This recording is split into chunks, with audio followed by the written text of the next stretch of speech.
So the finale. Wow, there's so many feels to take from this, and they're pretty immense.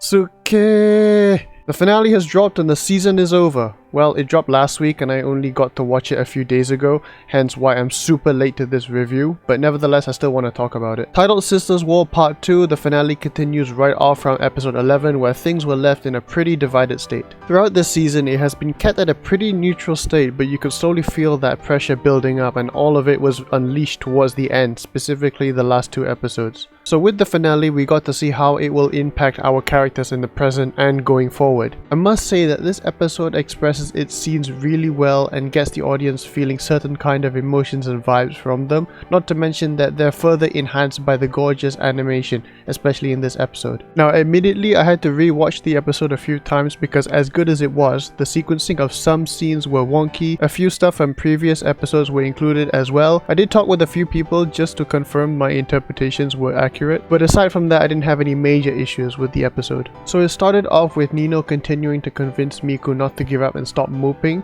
whom the latter still seems hesitant. Nino concluded the conversation by stating that she views Miku as her rival and how she was the one that gave Nino the spirit to persevere ever since Miku cut her hair, and acknowledges how cute she was. She believes Miku is a worthy adversary, even more so than Ichika. Speaking of Ichika, she still wants to play the mind games by continuing to impersonate as Miku, which at this point is getting old. She brings Futaro along the path which his younger self once did with one of the younger Nakanos. He recalls the events that occurred back then, from when he wandered with her around Kyoto to playing cards together in the hotel she stayed at. Futaro purposely reveals this, knowing that it was not Miku he was conversing with but Ichika. Ichika then states that she's actually the girl that met Futaro 6 years ago. Now later it was revealed that that was partially true, as when young Yotsuba told her sisters about meeting this interesting kid, young Ichika went to see for herself and played cards with him. But at the time of this episode I didn't know that yet and was kinda starting to dislike Ichika, because if it was a lie I feel disgusted that she had the audacity to do so. But I didn't jump to conclusions yet and chose to watch the finale in its entirety before making that call. Futaro coldly ended the conversation, stating he just can't believe her right now and told her to head back before they both fall sick due to the heavy rain. Things were still pretty awkward between the sisters, especially when Futaro came to notify them of tomorrow's plan. Miku still can't face him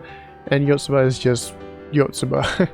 The Nakanos came to a consensus to randomly choose their elective field trips to make it fair as to who will get to spend the day with Futaro, but the rest were unaware that Ichika overheard which one Futaro picked. But the next day Ichika asked to switch trips with Miku at the last minute, so the latter ends up with Futaro, but she constantly avoids him. All 4 of the Nakanos ditch their trips to give support to Miku by manipulating some things to have her and Futaro interact more. Yotsuba told Itsuki she probably won't tell him that she's the one from the photo, along with saying so long as she knows it's enough. The montage of shots of Miku and Futaro were very heartwarming to watch. Suddenly out of nowhere Nino came and pushed Futaro against Miku, which caused her to fall into the pond and she got drenched. Nino also quietly reminded Futaro that she had no intention of giving him up so easily. Miku had to change and was anonymously given a pair of, let's just say, a grown-up's underwear. Okay. But her sister's efforts are paying off as Miku now seems comfortable hanging with Futaro again, as if the events of the previous episode never happened. They sat down for a bit, then Miku's bread she made for him was secretly placed there by her sisters. Understandably confused how it got there, Futaro was still willing to try it, and he says it's pretty good and commends her efforts, which made her feel over the moon. During all this, meanwhile, the sisters were hiding behind in a small house/hut, and they reconciled with each other. Futaro goes on to talk a bit about himself, saying his love for bread stems from how it reminds him of his mother's cooking. This made Miku realize that she wants to know everything about him and she wants him to know everything about her. She goes on to say how she enjoyed today, stating that she loves the tourist attractions to the ancient cultures, until finally she points at Futaro, saying that she loves him. She finally does it. She takes big girl steps. Miku for the win. I had to pause the episode just to soak it all in. It was so satisfying. Now, how I reacted to what happens next is... well, I reacted in 2 ways. One was just me laughing real hard, and the other was just bruh. As Futaro was about to reply to Miku's confession, at the last second she redirected her words and finger to behind him, saying, "I love you, my family," to which everyone, including me of course, was shocked. That's like a really bruh moment on the level of Kazuya's from Kanojo Okarishimasu. It was pretty funny, but dang, that Uno reverse card came out of nowhere.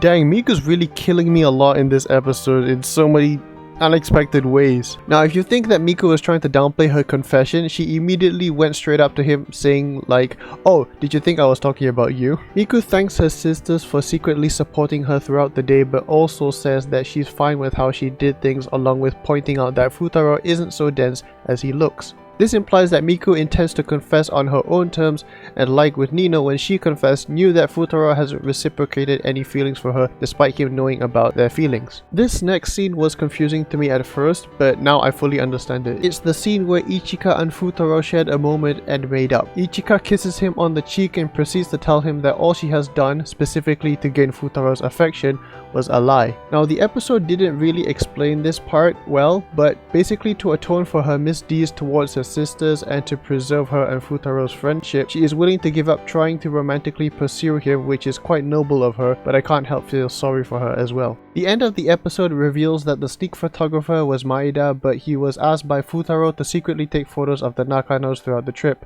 Futaro wanted to make an album to pass off as a belated birthday present for them. Again, the anime didn't really explain that either. Flash forward to the wedding of Futaro and the mystery bride. He states that their first kiss was actually back at the Bell of Vows at the end of episode 8 when one of the girls, still disguised as Itsuki, charged up and kissed him. He says that that was the moment when he felt a connection between the one who would later become his bride. And that is how season 2 concluded. Once again, really enjoyed the finale and the season as a whole. I'll review the entire season in a separate video, so be on the lookout for that. I hope you guys enjoyed what I had to say in this video, and leave down your thoughts on what you thought about the entire season and this finale, of course, and I'll see you all later. Take care and have a good day.